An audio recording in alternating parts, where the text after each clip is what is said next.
So today what I'd like to do with my 40-ish minutes is, and we'll see how long we have here, is to talk about Franklin Roosevelt's New Deal, and then also talk about the issue of whether World War II, in fact, lifted the country out of the Depression. Because oftentimes people will say, all right, I admit that the New Deal in and of itself didn't lift the country out of the Depression, but the war did, because of the economic stimulus it allegedly brought. So I want to evaluate that claim, because there are more and more scholars today who are beginning to dispute that, even though mainstream liberals and mainstream conservatives do still typically say that the World War II was a great economic stimulus. There are a number of scholars who are disputing that, and in fact arguing that the economy really only returned to full health in the wake of World War II rather than during it, and I'll try to give some evidence for that.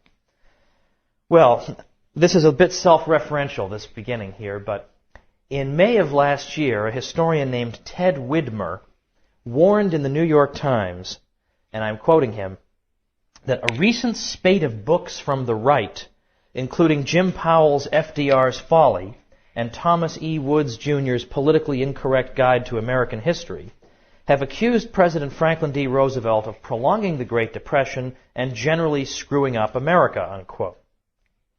Well, Widmer would have none of this crazy talk, of course.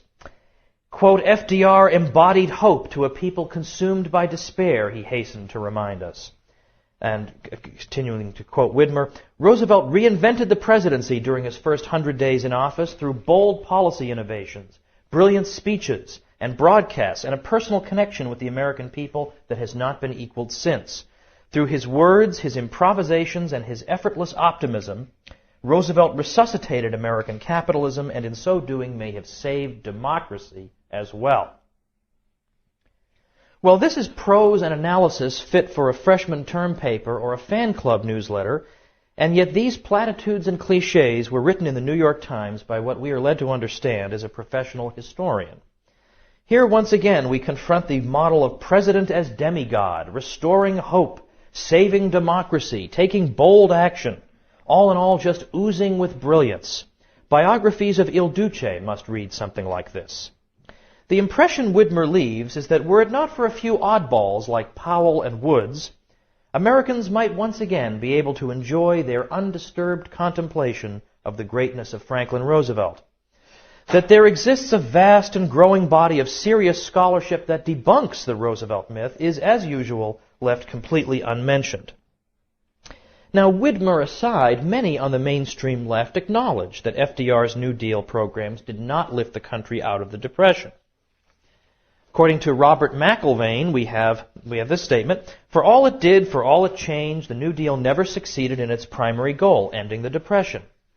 Even Doris Kearns Goodwin, the serial plagiarist, who is dean of the President as Demigod School of Historiography, concedes in her study of the period, the America over which Roosevelt presided in 1940 was in its 11th year of depression. No decline in American history had been so deep, so lasting, so far-reaching.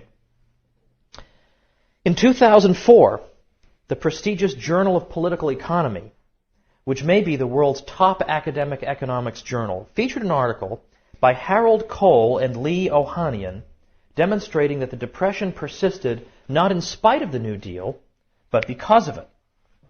Well, what could this mean? Well, one of the legislative acts that Cole and Ohanian criticize is the National Industrial Recovery Act, which created the National Recovery Administration, or NRA. This is not the National Rifle Association, I hasten to add. That act finally codified in law the kind of voluntary government-business partnerships that we talked about last time in the 1920s. New York Senator Robert Wagner said, I do not think we will ever have industry in order until we have a nationally planned economy, and this is the first step toward it. The act called for the organization of the various industries into trade associations that would draft production codes. All member firms of the industry would be expected to abide by the codes, which would deal with minimum prices, minimum wages, hours of production, and other aspects of the production process, and in general tended to restrict production. The minimum price requirement, by the way, meant that you couldn't undersell your competitor too vigorously or you'd be in violation of the code. So that's how that worked. So it permitted the creation of industry-wide cartels throughout the economy. John T. Flynn was a liberal journalist of the 20s and 30s who slowly but surely became a critic of FDR, and he observed that FDR's National Recovery Administration was simply a gentler example of the trade associations that Mussolini had established in Italy. And this is Flynn talking. What they liked particularly was his corporative system. He, meaning Mussolini, organized each trade or industrial group or professional group into a state-supervised trade association. He called it a cooperative. These cooperatives operated under state supervision and could plan production, quality, prices, distribution, labor standards, etc. The NRA provided that in American industry, each industry should be organized into a federally supervised trade association. It was not called a cooperative, it was called a code authority, but it was essentially the same thing. This was fascism. Well, if the word fascism seems over the top, consider that NRA head Hugh Johnson, who, by the way, once referred to the NRA as a holy thing, the greatest social advance since the days of Jesus Christ. Hugh Johnson gave Secretary of Labor Francis Perkins a copy of Raffaello Viglione's book, The Corporate State, a book that looked sympathetically on Mussolini's policies in Italy. Cole and Ohanian, writing in 2004, found that the NRA damaged the economy and argued that, quote, New Deal cartelization policies are an important factor in accounting for the failure of the economy to recover back to trend. Later in the 1930s, after the NRA had been declared unconstitutional by the Supreme Court, but with some elements of cartelization still lingering, even FDR himself came to acknowledge that these cartelization policies had played a key role in prolonging the Depression. He said, the American economy has become a concealed cartel system. The disappearance of price competition is one of the primary causes of the present difficulties. Well, well-known pro-FDR historian William Leuchtenberg conceded that the NRA, quote, did little to speed recovery and probably actually hindered it by its support of restrictionism and price raising. 6 decades after the program was implemented, further research prompted the even more vigorous criticism of Cole and Ohanian, who concluded, New Deal labor and industrial policies did not lift the economy out of the Depression as President Roosevelt had hoped. Instead, the joint policies of increasing labor's bargaining power and linking collusion with paying high wages prevented a normal recovery. Not only did the adoption of these industrial and trade policies coincide with the persistence of depression throughout the late 1930s, but the subsequent abandonment of these policies coincided with the strong economic recovery of the 1940s. Well, many people assume that the minimum wages imposed by the NRA codes must have been a good thing. Minimum wages seem like a good thing to some people, but any minimum wage discourages employment to some degree if it's over the market clearing wage. But the NRA imposed wages did all the more. Compared to the minimum wages we know today, these were quite high minimum wages, averaging 90% of the average hourly wage in 1933. So, of course, it has the disemployment characteristics that I mentioned last time in about the 1920s, and the voluntary wage hikes. The Agricultural Adjustment Act, which you can see in the book, likewise worsened the position of the vast bulk of Americans, using tax revenues to pay farmers to reduce their acreage or to cease farming altogether. The artificial shortages thus created would increase farm incomes, while of course making food more expensive for everyone. In 1933, 10 million acres of cotton and 6 million pigs were actually destroyed for this purpose. Not only was the non-farm population looted in order to support this program, but American farm workers suffered as well. With less farming being done, there was of course less for them to do and less need for their labor. In fact, the 1936 article in The Atlantic observed that some 2 million people had been thrown out of work by this program alone. Beneath the surface of most New Deal programs was the assumption that purchasing power needed to be restored if the economy were to return to normal. The magazine of Wall Street exposed this fallacy by suggesting as follows: since the president believes that reducing the work week and raising wages would help the economy by boosting purchasing power, why not swell purchasing power still more by establishing a 10-hour week and quadrupling wages? Or why not have a 10-minute week and raise wages by 100 times, if it's that easy? Each New Deal program had its negative effects, but the collective effect was also substantial. I mentioned last time Ohio University economists Richard Vedder and Lowell Galloway, who argue as follows. The Great Depression was very significantly prolonged in both its duration and its magnitude by the impact of New Deal programs. Similarly, economist Benjamin Anderson, who's got credentials coming out his ears, who lived at the time, wrote, "The impact of all these multitudinous measures, industrial, agricultural, financial, monetary, and other, upon a bewildered industrial and financial community was extraordinarily heavy. We must add the effect of continuing disquieting utterances by the President. He had castigated the bankers in his inaugural speech. He had made a slurring comparison of British and American bankers in a speech in the summer of 1934. That the private sector could survive and even show early signs of recovery in the midst of so great a disorder is an amazing demonstration of the vitality of private enterprise." Well, Anderson's point that the Roosevelt administration's arbitrariness and hostility undermined business confidence is reflected in polling data compiled at the time. It was only in the late 30s that organized polling began, and in 1939, American businessmen were first polled about their views on the American economy's present and future. When asked by the American Institute of Public Opinion whether they thought the Roosevelt administration's attitude toward business was responsible for delaying the recovery of the private sector, 54% of businessmen polled said yes, 26% no, with the rest no opinion. Some 56% expected the American economy a decade hence to be saddled with more government control, with 22% expecting less. In another 1939 poll, Fortune magazine received much the same answers. The magazine asked executives, with which of these statements do you come closest to agreeing? 1. The policies of the administration have so affected the confidence of businessmen that recovery has been seriously held back. Or 2. Businessmen generally have been unjustly blaming the administration for their troubles.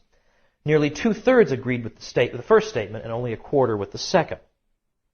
Robert Higgs, a great economic historian, calls this phenomenon regime uncertainty and argues that it bears a substantial share of the blame for why the Great Depression lasted as long as it did.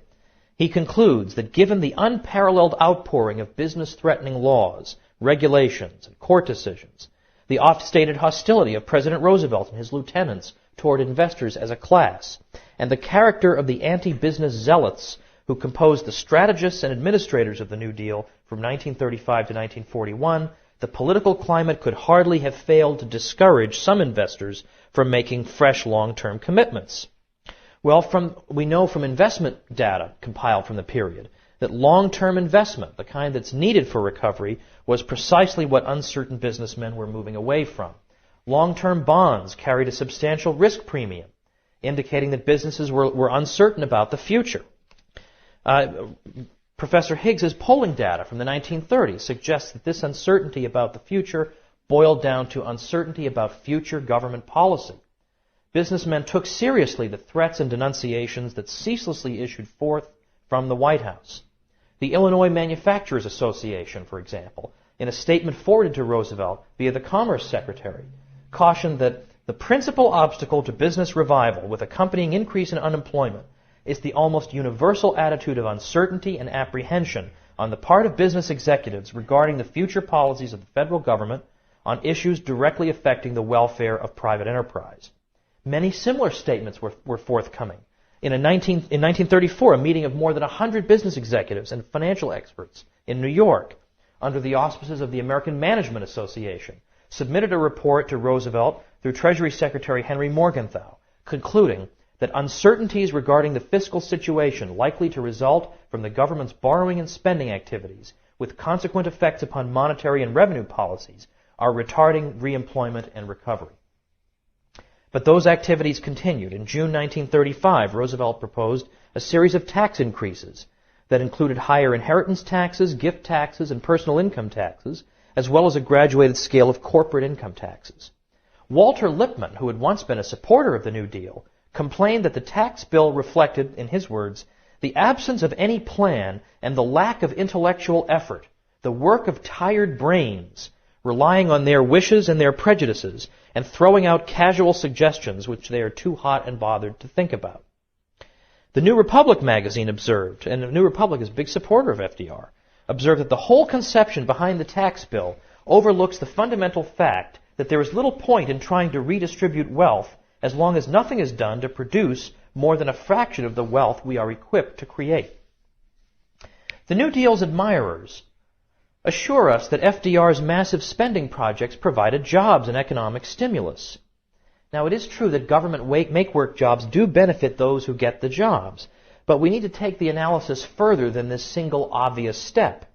When we consider the likely outcome of some economic policy, we cannot focus only on the short-run effects on some alleged beneficiary or some earmarked group. It is necessary to think about the long-term effects on the whole economy. We have a book for sale in the bookstore here called Economics in One Lesson by Henry Hazlitt. It's a classic. It's been in print for over half a century. And that's the one lesson. That if you want to evaluate an economic policy, you don't simply look at the short-term effects on some intended beneficiary. That's extremely superficial. You have to look at the long-run effects on the whole economy. And then he, in his entire book, each chapter consists of applying this important lesson. Well, economists John Joseph Wallace and Daniel K. Benjamin have estimated that the public sector jobs created by the New Deal's make-work programs either simply displaced or actually destroyed public sector jobs. How could this be? Well, if people are taxed, let's say, $10 million to fund some government project, they now have $10 million less to spend on things they need, and that drop-off in spending will cost other people their jobs. So imagine, for instance, a government-funded bridge project. We can see the bridge being built, and we can see the people doing the building. As Hazlitt writes, the employment argument of the government spenders becomes vivid and probably for most people convincing when you see the actual bridge being built and the people employed building it. But, says Hazlitt, there are other things that we do not see because, alas, they have never been permitted to come into existence. They are the jobs destroyed by the $10 million taken from the taxpayers. All that has happened at best is that there has been a diversion of jobs because of the project. More bridge builders, fewer automobile workers, television technicians, clothing workers, farmers. The very existence of the bridge, says Hazlitt, is usually enough to win the argument, quote, with all those who cannot see beyond the immediate range of their physical eyes. They cannot see all the things that were never able to come into existence because the necessary resources were diverted to the bridge, like the unbuilt homes, the unmade cars and washing machines, the unmade dresses and coats, perhaps the ungrown and unsold foodstuffs. Someone who understands how to assess both the direct and the indirect consequences of government programs can indeed see these things in the eye of his imagination. But to see these uncreated things, says Hazlitt, requires a kind of imagination that not many people have. Now, these programs did not simply divert jobs from some people to others, or capital from some projects to others, as in a zero-sum game. They actually, on net, destroyed wealth. In the private sector, resources have to be employed in line with consumer preferences if entrepreneurs want to see a profit. If you want to make, for example, porcupine popsicles, you're not going to make a profit because nobody would want that. If you do not employ resources according to consumer desires, you make losses, and you either have to change your business plan or see your capital slip out of your hands. Government, on the other hand, lacks this crucial feedback mechanism, since government earns its money not by satisfying consumers and then earning profits and knowing whether to expand or contract, but by the coercive means of taxation. Without having to pass a profit and loss test, it can never know how relatively efficient or destructively uneconomic its projects are. How much of something is needed? Where should it go? What material should be used? Etc., etc. Operating outside the realm of voluntary human relations and answering to no profit and loss test to guide them in resource allocation, government is inherently unable to answer these and countless other questions, simply seizing resources from the private sector and employing them arbitrarily. During the downturn within the downturn that occurred from mid-1937 to mid-1938, one congressional representative confessed, "We Democrats have to admit we are floundering. We are a confused, bewildered group of people." For all the talk of the brilliant leadership of Franklin Roosevelt and his advisors, this is a far truer assessment of the architects of the New Deal. Well, what about World War II? Didn't that create economic stimulus? Well, consider, whenever an earthquake or a flood or a tornado strikes, you can always count on some reporter somewhere to tell us that on net this will boost the local economy, since the rebuilding effort will create jobs and increase business for local merchants. Similarly, and by the way, that happened in Katrina too. Yes, sure, people's homes have been destroyed, the city's ruined, but think of the jobs we'll create putting people to work rebuilding. I mean, there are people who are perverse enough to actually think that's a logical argument. I'm going to try to address that. Likewise, whenever a war breaks out, you trot out the same reporter who will say, okay, sure, people are dying, buildings destroyed, disease, but, think of the economic stimulus when we rebuild all these buildings. So it sort of makes you wonder, why shouldn't we start bombing our own cities in a war? Because think of the economic stimulus that it would provide. Well, as if on cue, in May 2004, the Washington Post published an article called Across America, War Means Jobs. Well, the article, to its credit, acknowledged that the matter wasn't quite so simple.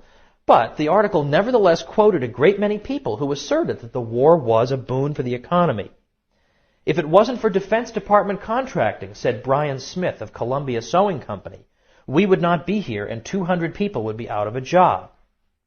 The mayor of Roanoke was thrilled, saying, these people have grown up sewing in textile plants, and there are so few now. They were desperate to have jobs, and it's going to expand again. I'm so grateful. Appliance salesman Gary Gayer told the Post, the economy is always helped by war. That's just a fact. Well, I can hardly think of a more dangerous view to hold. Well, war is regrettable, but at least we'll have a job. War does stimulate certain sectors of the economy. The missile building sector of the economy does very well during a war. But it is illogical to equate stimulus in certain sectors with prosperity for the American people as a whole. Again, remember the one lesson. It is not enough to concentrate on some earmarked sector of the economy. We must consider the effects on the economy at large. That is the whole point of economics. And it was with this point in mind that the great Frederick Bastiat, who was a great economist of the mid-19th century, a Frenchman, wrote about what he called the broken window fallacy, in which, perhaps you've heard this before, but the standard story goes as follows. Imagine a shop window that's broken by some careless boy who throws a ball through the window. A normal person would conclude this is a terrible tragedy because the shop owner now is without a window. But you get the modern economist, or let's say a Keynesian economist, coming along saying, no, actually this is a great boon, you see. Because then the glass repairman, the window repairman, will be put to work repairing it. So you see, you've neglected to see what a great stimulus to the economy this is. Well, what Bastiat argues is that we need to consider both what is seen and what is not seen. What is seen is the window repairman going to work and the money that he earns and the stimulus that provides. But what is not seen is what could the shop owner have spent that money on if he hadn't had to spend it on repairing his window? He might have bought himself a new sweater, in which case he'd have both a sweater and a window if it hadn't been broken in the first place. But under this situation, in which his window is broken, he has to spend his sweater money on window repair, he has only a window. So it is a loss. It is a loss to him. It's not just a wash or a stimulus. It is a loss. And this is the lesson that Bastiat teaches us in his important writing, at least one of the lessons he teaches us. Well, we can apply this analysis to war as well. The jobs that are created to produce weapons and military equipment, as well as jobs in the armed forces, they are what is seen. We see those things and we say, great stimulus. But they are paid for by taxing the private economy. Financing wartime activities diminishes private incomes, and thus the ability of Americans to buy the goods they need. And because people and capital goods are now producing war-related items and services, fewer are available to produce goods for consumer needs. So those consumer goods that are not now being produced because the funds to produce them and to employ people in producing them have been siphoned off into war production, this is what is not seen. The fact that some high-profile jobs are created is only the beginning of the story. Other jobs that had once catered to the consumer have now been destroyed. Consumers, now with less disposable income because it's being taxed away to pay for war production, cannot spend what they used to, and some private production must come to an end. Wartime economic conditions include other negative effects as well. In extreme cases, the government rations certain crucial goods to ensure adequate supplies for the military. So during World War II, for example, consumers suffered from, among other things, the effects of the price controls and deprivation that accompany rationing. It was difficult to obtain adequate supplies of quality gasoline, rubber, meat, sugar, and a great many other products, and altogether impossible to purchase new homes, cars, or appliances since the government had banned their production. Quality deterioration was one way that manufacturers dealt with the controls. Fat was added to hamburger, says historian Gene Smiley. The butterfat content of milk was reduced. Cornstarch was added to spices. Coffee was stretched with fillers. Between 1939 and 1943, 19 out of 20 candy bars had been reduced in size, thereby concealing what was in effect a 23% price increase. Similar effects were felt in clothing. One official testified that quality deterioration took forms such as men's shorts made of cheesecloth with enough added sizing to give it form until washed once. Women's slips made of coarse, heavily sized muslin.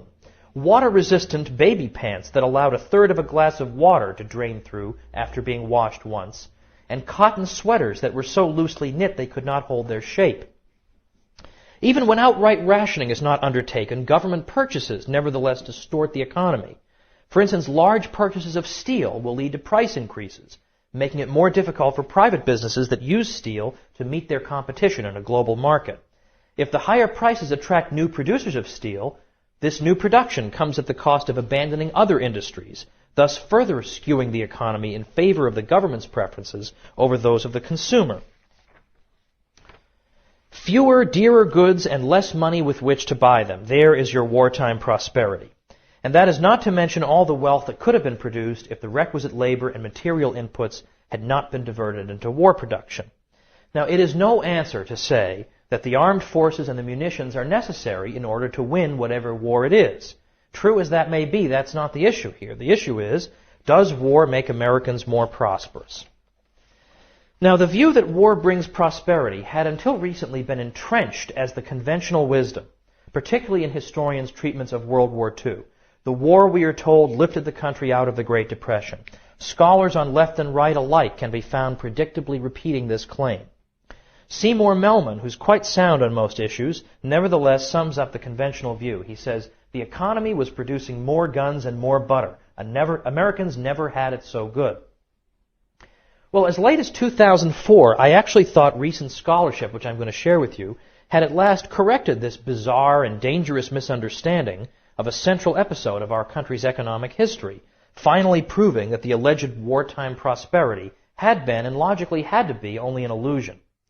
Then, in an appearance on a major radio program, it was Fox News Live with Alan Colmes, that pitted me against a distinguished professor several decades my senior. It was Alan Lichtman.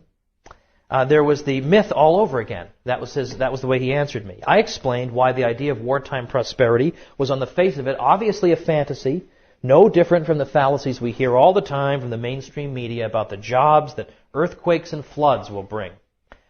But Professor Lichtman simply pointed to the national income statistics of the early 1940s, which reveal a tremendous economic boom.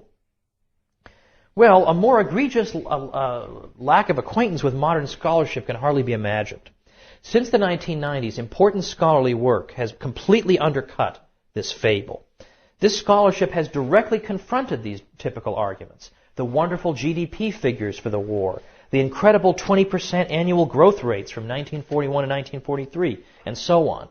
Simply put, these statistics are completely meaningless. What do I mean by that? Well, let me cite the work again of Robert Higgs, who has been a pioneer in this. Higgs has suggested that it should have been obvious to us that something was wrong with these GDP figures. And he says this. He says, consider all these peculiar aspects of these figures. Consider that between 1940 and 1944, real GDP increased at an average annual rate of 13%, a growth spurt wholly out of line with any experienced before or since. Moreover, that extraordinary growth took place notwithstanding the movement of some 16 million men, equivalent to 28.6% of the labor force in 1940, into the armed forces at some time during the war, and the replacement of those prime workers mainly by teenagers, women with little or no previous experience in the labor market, and elderly men. Is it plausible that an economy subject to such severe and abruptly imposed human resource constraints could generate a growth spurt far greater than any other in its entire history? Further, is it plausible that when the great majority of the servicemen returned to the civilian labor force, some 9 million of them in the year following VJ Day, while millions of their relatively unproductive wartime replacements left the labor force, the economy's real output would fall by 22% from 1945 to 1947? That's pretty devastating to me. That does suggest, obviously, there's something very implausible about statistics that suggest great prosperity. So we'll get to what exactly really happened. Gene Smiley is, with Higgs, one of a small but growing number of dissenters, who concludes in his book, The American Economy in the 20th Century, the national income data showing such amazing prosperity during the war is simply not believable. Again, Vedder and Galloway, I cite, warn that aggregate economic statistics need to be viewed with a skeptical eye, particularly in periods such as this, where there are pronounced governmental interventions in markets. Well, a central problem is that there cannot be meaningful national product accounting without market prices. And the U.S. economy during World War II did not generate real market prices. It was a command economy full of distorted prices. In a command economy, the fundamental accounting difficulty is that the authorities suppress and replace the only genuinely meaningful manifestation of people's valuations, namely free market prices. The prices the U.S. government paid for the goods and services it bought were essentially arbitrary in that they had no foundation in consumer choice, as all other prices do. When the government places more of the economy into the command system, with spillover effects on the nominally private economy that remains outside the government's immediate control, the resulting output figures become more and more tainted by arbitrariness. GDP figures are especially arbitrary during economic conditions like those of World War II, a time when at least 2/5 of national output was part of the war economy, and large classes of the remainder were controlled in one way or another, and thus arbitrarily priced. Adding up a whole bunch of arbitrary nonsense numbers yields nothing but a gigantic arbitrary nonsense number.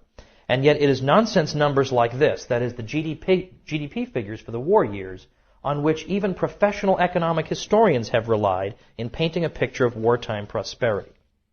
One way economists estimate a country's capacity to produce is to draw a constant rate of growth line connecting the output produced in two benchmark years. Now, Robert Higgs did exactly that for the years 1929 and 1948, drawing a line depicting the rate at which the U.S. economy would have grown in the absence of the unusual conditions prevailing during the Depression on the one hand and the war on the other. And not surprisingly, he found that the United States produced well below its capacity during the 1930s, the decade of the Depression.